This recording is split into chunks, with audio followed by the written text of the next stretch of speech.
So what's up mga kadods, panibagong umaga, panibagong pag-asa na naman ito, panibagong reaction video na naman ito mga kadods. Kaya stay put ka lang, goodbye.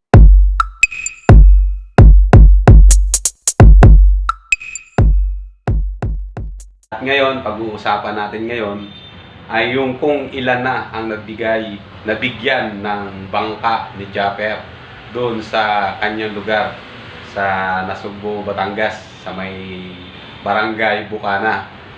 Ngayon, kung ikaw ay taga-subaybay o fans ni Japper Sniper, alam mo to kung ilan na.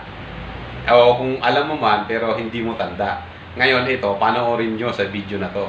Kaya dito, makikita nyo kung ilan na yung bangka, kung ilan na yung nabigyan niya ng bangka sa pamamagitan ng sponsor. Diba? Kaya kung bago ka pa lang sa channel ko, huwag mong kalimutan mag-subscribe, mag-like, mag-share, at i-hit mo na rin yung notification bell dyan para updated ka sa mga video i-upload ko. Ito ipapakita ko sa inyo ay yung bangka ni Talsik. Eto, panoorin natin. Abangan nyo lang, tinan nyo mabuti yung bangka dahil papagandahin natin yan. Yan. Right, hanggang dito na lang. Ayun na nga, at ito pa isa. Ito, kaya nabigyan ni Idol Japper ng bangka ito dahil malala yung nangyari dito. Kasi yung bangka niya lumubog nung siya'y tumatawid sa malalaking alon. Walang iba kundi si Ronel. Eto, panoorin natin.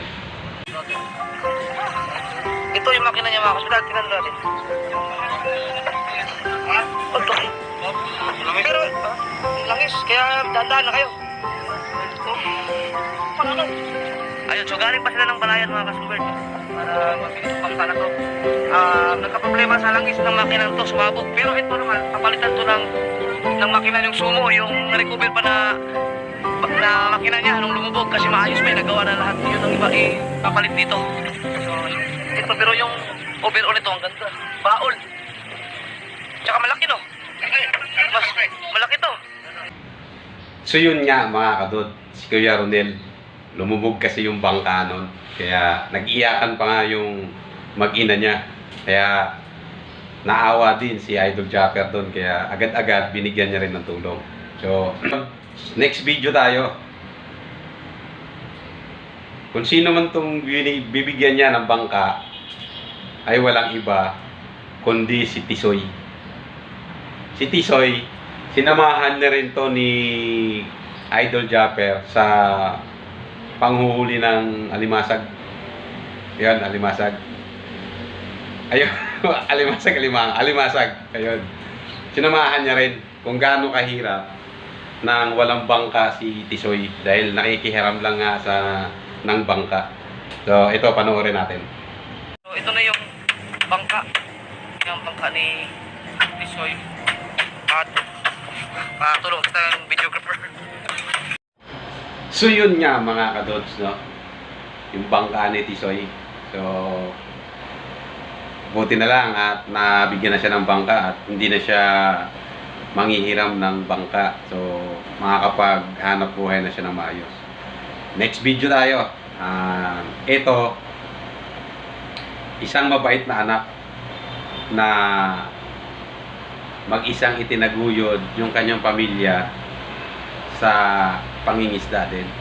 Kaya lang, walang bangka din. Kaya lang, binigyan ni Japper ng bangka si Ranjan. Ito yung bangka na binigay niya. Ito mga kasawerd.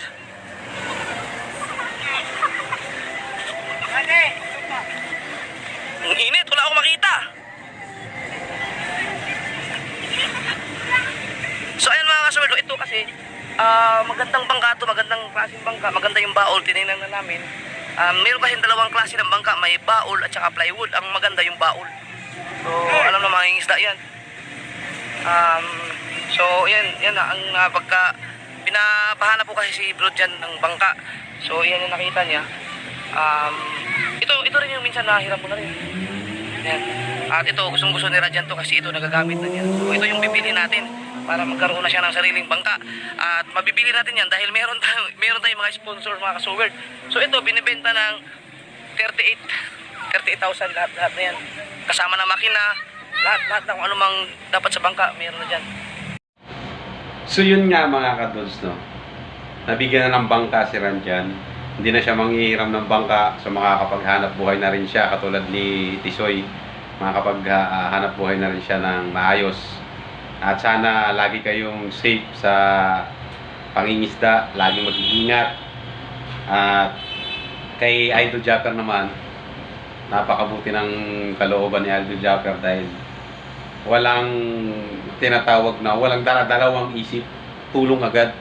Yun yung isa sa nagustuhan ko kay Idol Japper. At dahil doon, sa lahat ng kabutihan niya, hindi lang doon sa pamimigay ng bigas, pamimigay ng kung ano-ano pa, binigyan siya ng pagkakilala doon sa lugar niya, sa Barangay Bukana. At kung ano yung pagkakilala na yun, habang pinapanood ko yung video na yun, sa laki ng katawang kong to, napapaiyak ako sa sobrang tuwa. Oh, talagang deserve ni Idol Japper na kilalanin siya sa lugar niya o kahit sa saan mang lugar dito sa Pilipinas o sa ibang bansa dahil sa kabutihang loob na mayroon siya. Oo, dapat lang parangalan. Kaya ito yung pangyayari nung binigyan siya ng parangal ng kanilang barangay. Panoorin natin. Batangas sa panahon ng pandemya na dulot ng COVID-19, ginawin ngayong ikatatlo ng Setyembre 2020 sa Barangay Bukana, Nasibu, Batangas, signed by Tagalanggala Leon R. Esguera, Punong Barangay. So inaanyayahan ko po si Kapitan ko at lahat po ng konsehal po ng Bukana para igawan ang sertifikong ito. Laban Pilipino, saan man sa mundo, ang Pinas sa inyo'y saludo. Malawak man ang daigdig, malayo ka man kababayan, sa kalungkot ay huwag madadaig.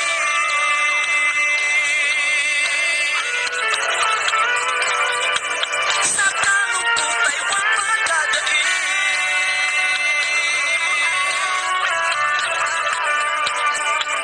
Tuloy mo lang ang laban, Pilipino.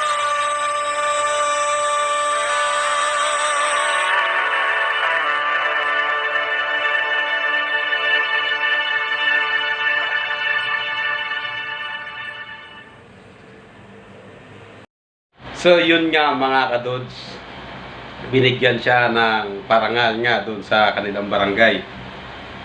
Message ko lang kay Idol Japper, congratulations, deserve mo yan Idol dahil sa napakabait mo. Hindi lang sa pamilya mo, kundi sa mga kapitbahay mo, kabarangay mo, kalapit sa barangay mo, talagang napakabait mo. At saka yung taong nasa paligid mo na tumutulong din sa'yo, hindi ka rin nagdalawang isip na tulungan din sila. Kaya deserve mo yung award na yan, pa-award sa'yo ng barangay, deserve mo yan. Kaya kung sino man mga vlogger dyan, small YouTuber dyan na nakapanood sa video na to, manong mag-comment lang kayo dun sa mga video niya, sa mga latest video niya. I-congratulate nyo lang mga kadudes. Masaya na yun pag nabasa niya yun. Ako, pagka may bago siyang upload, i-congratulate ko siya sa mga ginawa niya. Kahit pa yung vlog niya ay pangingitang ngayon, i-congratulate ko pa rin yun.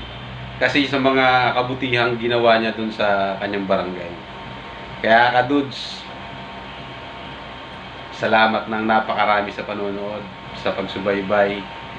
Salamat dahil sinuportahan niyo rin ako. Hanggang sa muli, Babors.